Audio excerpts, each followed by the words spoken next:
We were told that this World Cup would cease to be controversial as soon as the football started. Well, that hasn't happened, and I'm not just referring to some of the automated offside decisions or the amount of time added on. Just 2 days before the World Cup began, it was announced that beer would no longer be sold inside of the stadiums for the duration of the tournament. That is despite Qatar promising FIFA, as part of their winning bid in 2010, that despite Qatar's draconian laws prohibiting Muslims from consuming alcohol, that they would allow fans to drink in the stadiums.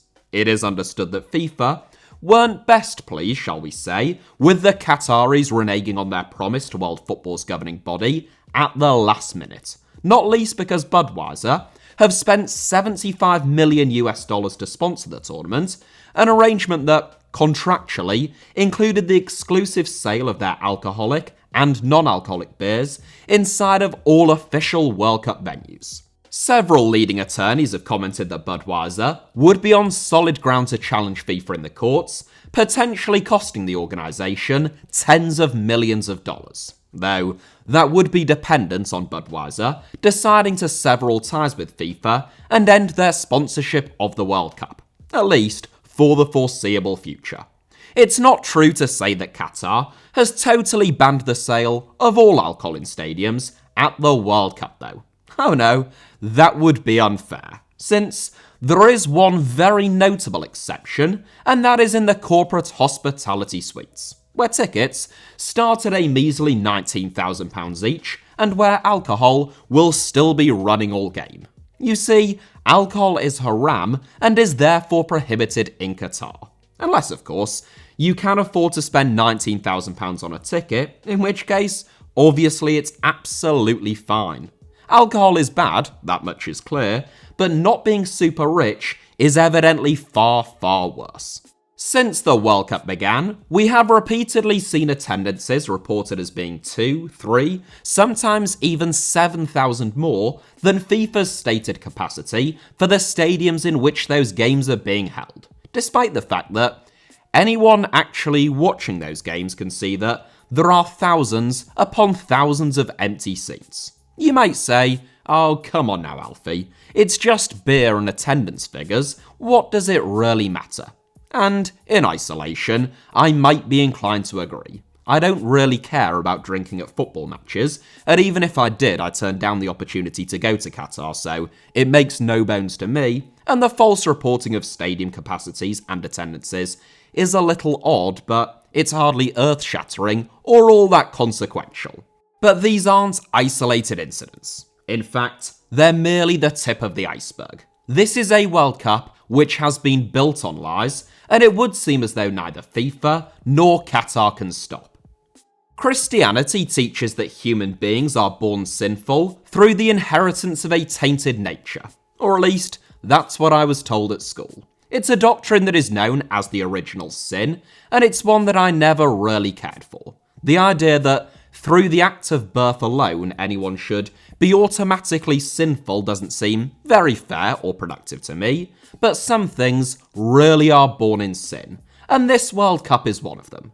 The original sin when it came to Qatar's bid to host the 2022 World Cup was in how that bid was won. In fact, it is a bit of a misnomer to describe Qatar as having won the right to host the 2022 World Cup in 2010. When what actually happened is that the country bought the hosting rights by outbidding Australia, Japan, South Korea, and the United States. This was less of a bidding process as we know it, and more of an auction. And whilst others focused on putting together a comprehensive dossier, illustrating that they had the infrastructure, transport, and accommodation facilities required to host the biggest competition in all of world sport, Qatar were much more focused on networking, endearing themselves to those who sat on FIFA's executive committee by any means necessary. In the 12 years since Qatar's successful bid, numerous corruption scandals have been brought to light, from enormous government contracts coincidentally being struck up with countries who suddenly became very favourable towards Qatar's bid, to payment to the tune of millions of dollars being paid directly to members of the executive committee.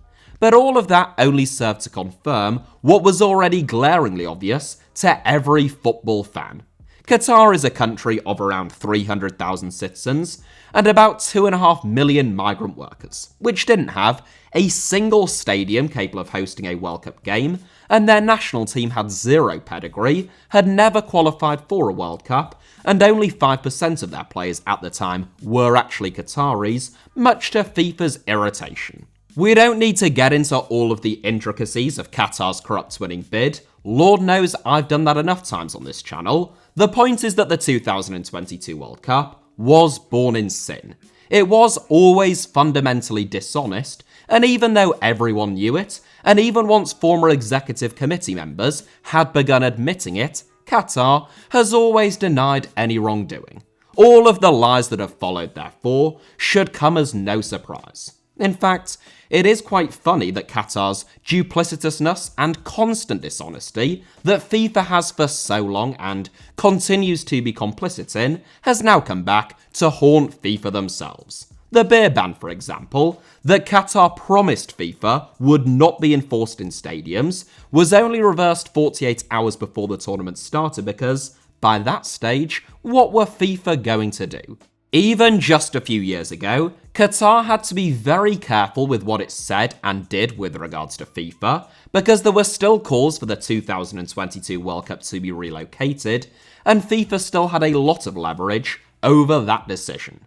Now that issue is settled, and FIFA could hardly relocate the World Cup in just 2 days' time, Qatar have pushed and prodded them however they like, shifted the goalpost repeatedly, and reneged on a series of promises, knowing full well that they had full impunity. If I am being entirely honest, my lack of sympathy for those who have been lied to and stabbed in the back by the two-faced Qatari authorities also extends to those fans and influencers who accepted a combination of free tickets, travel, accommodation, and sometimes cold hard cash in return for producing positive coverage of this World Cup and for pushing back against its critics. Those who were approached and agreed to sign up to the Fan Leader Network, which is a scheme run by Qatar's Supreme Committee for Delivery and Legacy, were also told just 2 days before the World Cup began that they would no longer be provided with the daily allowance that they had been promised, and that instead they would have to cover their own expenses for the duration of their time in Qatar. Don't get me wrong, that is another lie, and I think that the frequency and ease with which Qatar lies, and the degree to which this World Cup has been built on lies is deplorable, but what did those fans and influencers really expect? They are taking cash and freebies in exchange for propagandizing a World Cup built on the backs of impoverished migrant workers who ranged from dangerously low paid to entirely unpaid, and thousands of whom were worked to death over the past decade. When those people lie to you, I mean, I'm sorry, but I'm not remotely sorry. Honestly, if you can't trust a tiny authoritarian dictatorship that bought the most corrupt World Cup of all time and has since sacrificed the lives of thousands of migrant workers to host the tournament, then, I mean, who can you trust these days?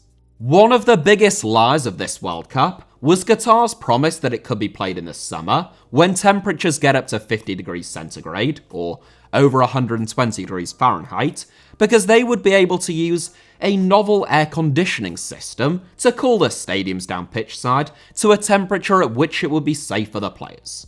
It was in 2013, 2 years after their winning bid, that Sepp Blatter and FIFA's executive committee first started to concede that, perhaps, they might have been duped, and that this wasn't actually going to happen. And only in March 2015, over 4 years later, was the tournament actually moved, creating the first Winter World Cup. Now, I am actually quite sympathetic to the idea that, much as it may annoy those of us who associate the World Cup with barbecues, street parties and beer gardens here in Britain, every 30 or 40 years we may need to have a Winter World Cup. There are several parts of the world, but particularly in Western Asia and in the Horn of Africa, where it is plainly too hot and unsafe for football to be played during the summer months. And given that the planet is only getting hotter, more and more countries are soon going to fall into that bracket. Heck, At some point, maybe Winter World Cups will become the norm, once vast swathes of the globe have been rendered unlivable due to excruciating heat. Ah yes, at least that is something to look forward to. But whilst I am sympathetic to the idea of a Winter World Cup itself, that isn't what Qatar promised. If a country were to win a World Cup bidding process without bribing anyone, and whilst proposing that the World Cup would be moved from June and July to November and December, and they still won, who could have any complaints about that? Well, as I say, Brits who love a beer garden and a barbecue whilst watching Japan lock horns with Senegal, but by and large, I think that most people would agree that that would be right and reasonable. What Qatar did, however, was promise that they could stage a World Cup over a very specific period, with FIFA going along for the ride when they must have known full well that it was totally unrealistic, given the fact that everyone else did, only to admit 5 years later that, actually, no, sorry, we can't. Forget everything else just for a moment, whether that be workers' rights, deaths, LGBT issues, and so on and so forth. On that singular point alone, you could make an excellent case that Qatar ought to have been stripped of the 2022 World Cup, and hosting rights awarded to someone who could actually fulfill the brief. Now, I said to forget about migrant workers and other issues just for a moment there, and I really did mean only for a moment, because for every game at this World Cup, despite FIFA and Qatar's cries that everyone focus on the football, it would be remiss and thoughtless not to think of the people who needlessly lost their lives in order for Qatar to stage this event. Throughout the more than a decade that Qatar has been preparing to host this World Cup, they have engaged in obfuscation, deflection and lies around the treatment of migrant workers. The fact that resource-rich Gulf states delegate a lot of their hard work onto poorly paid migrant workers has never been a particularly well-guarded secret. The kafala system, in which migrant workers are tied to their sponsors, who are typically the companies that employ them, who routinely take their passports away from them, abuse them, and exploit them, with the workers having virtually no legal rights or worker protections, was only abolished in Qatar in 2020. By which stage, most of the work on stadiums and related infrastructure projects had already been completed. Migrant workers in Qatar, predominantly from India, Pakistan, Bangladesh, Nepal and the Philippines, 5 of the poorest countries in the world, make up 94% of the country's overall labour force. Human Rights Watch likened their conditions to forced labour, but it wasn't until The Guardian released a documentary film in 2014 in which they travelled to Qatar, filmed the conditions that these workers were living in, and actually spoke to them that a lot of people were confronted with the reality underlying this World Cup. Poignantly, the video was entitled, "We May As Well Just Die Here," which was a quote from one of the migrant workers. But still Qatar denied what millions of people had now seen with their own 2 eyes. Then came the lies around the number of deaths, presumably slightly more skillfully made this time, given how many people still seem to believe them. It was revealed by The Guardian in February 2021 that at least 6,500 migrant workers had died in Qatar since the country was awarded with World Cup hosting rights in 2010. Meanwhile, Amnesty International quoted a figure of 15,000 deaths among foreigners in Qatar over the past 12 years. Qatar's World Cup organising committee, meanwhile, and FIFA themselves, insist that only 3 people have died whilst working on projects relating to this World Cup. All 3 of these figures are true, they just refer to very different things. The Guardian's 6,500 number refers to the death certificates of migrant workers in Qatar from just 5 South Asian countries between 2010 and 2021. Amnesty International's 15,000 figure relates to the total number of foreigners who died in Qatar over the same period, and Qatar's measly 3 is in reference solely to migrant workers who died in stadium-related accidents. And in fact, it is even more specific than that. You see, as far as Qatar is concerned, if a migrant worker dies because a concrete block is dropped on their head from 15 feet whilst they are stood on the centre circle at the Lusail Stadium, for example, then that is a World Cup related death. But if a migrant worker dies in an accident 50 feet away whilst laying a road that is being built solely to service that same stadium, well, that was no longer a World Cup related death. It is, of course, to anyone with a functioning brain, but the Qataris obviously want to give the lowest figure possible, even though it is so low that even their most impassioned defenders are immediately suspicious of it. The reality is that even if Qatar did include all work-related accidents on projects related to the World Cup, and not just those inside the bounds of the stadiums themselves, the figure still wouldn't be obscenely high. The real cause of so many deaths in the construction process of this World Cup is the unbearable heat, grueling workload and hours, and the squalid living conditions that migrant workers, or guest workers as they are referred to in Qatar, have been subjected to. Even Qatar's own Supreme Committee themselves, whilst shouting from the rooftops about only 3 deaths, do admit that there have been a further 36 deaths among those working on World Cup stadiums, off-site, almost all of them attributed to natural causes.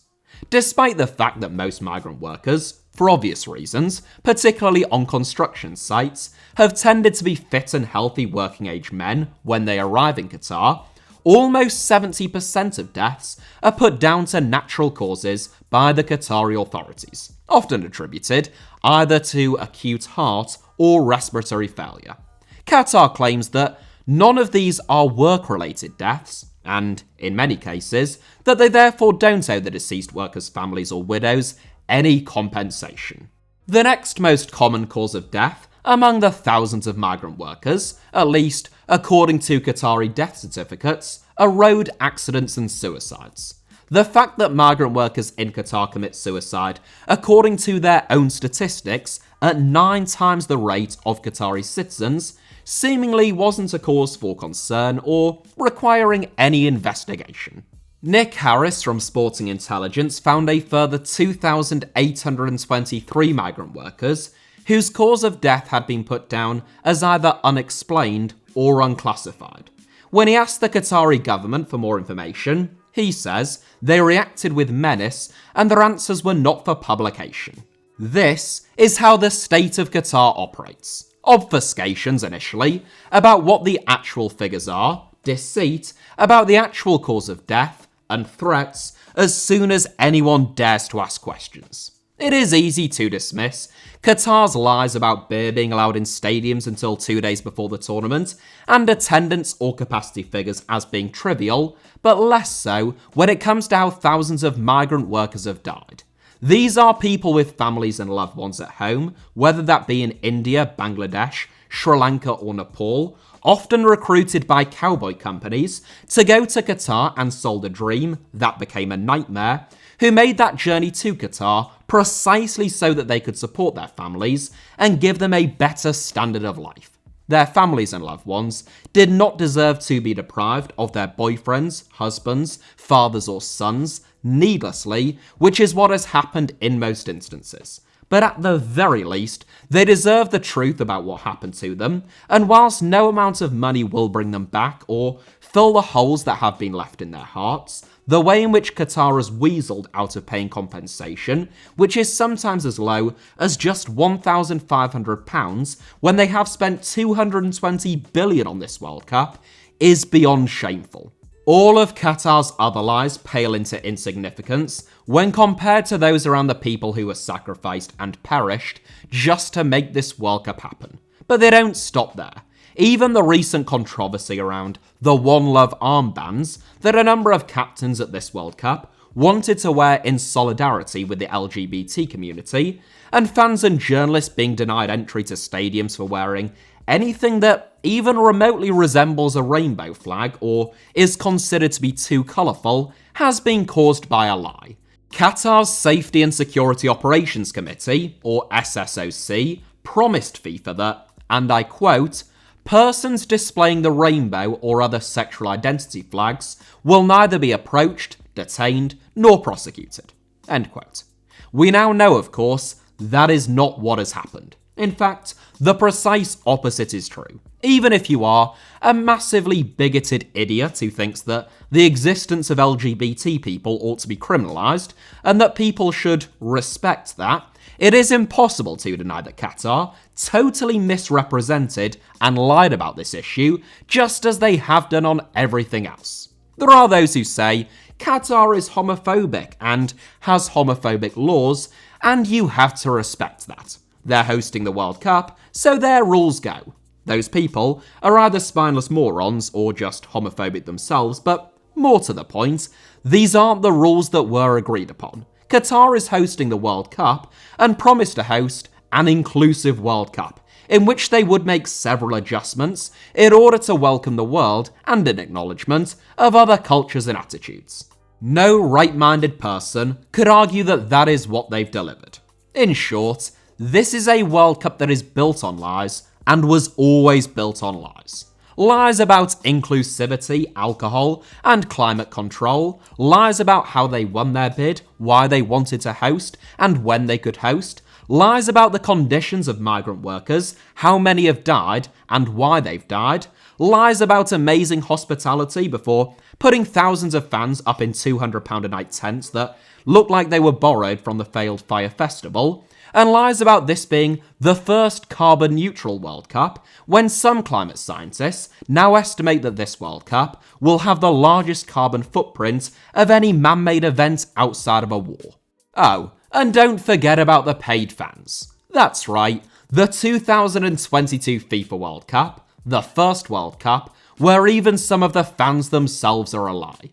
I will leave you with this, since it is a fairly little-known story that was reported on in November 2014, during that period between the initial outrage of 2010 and the corruption scandal of 2015, when people seemed to be a little bit desensitized to any news about Qatar, but which ought to have got a lot more media attention. It was revealed that North Korean labourers were working on large construction projects in Qatar, typically on 3-year contracts, receiving as little as 10% of their salary, with the other 90% going to state-owned organisations which fund Kim Jong-un's extravagant personal lifestyle. When the story broke, Qatari authorities confirmed that, yes, there were 2,800 North Koreans currently working in Qatar, in conditions that human rights organisations said amounted to forced labour. But a Qatari spokesperson released a statement stating that there had been no recorded complaints about their payments or treatment. Yes, I do wonder why North Korean labourers, coming from a society where dissent and workplace disputes are so widely and actively encouraged, might not have complained about getting paid 5p an hour. I raise that as a final point because, it seems to me, it is one of several facts about Qatar and this World Cup that no right-minded person could ever defend, or would even contemplate daring to try and defend. When the 2018 World Cup drew to a close, FIFA President Gianni Infantino heaped praise upon his close friend Vladimir Putin and lauded all of the progress and change that Russia had made. That was a lie, and when the same claims are made by the same morally bankrupt Swiss clown when this World Cup ends, that will also be a lie. Don't be fooled. That is it for today's video, but thank you all very much as ever for watching. Hit the like button if you enjoyed it, let me know your thoughts down below in the comments, and feel free to subscribe and turn on notifications, of course, for HITC Sevens. You can also find me on either Twitter or Instagram making these same points to morons, via the username @HITC Sevens on both, should you wish to do so. Cheers.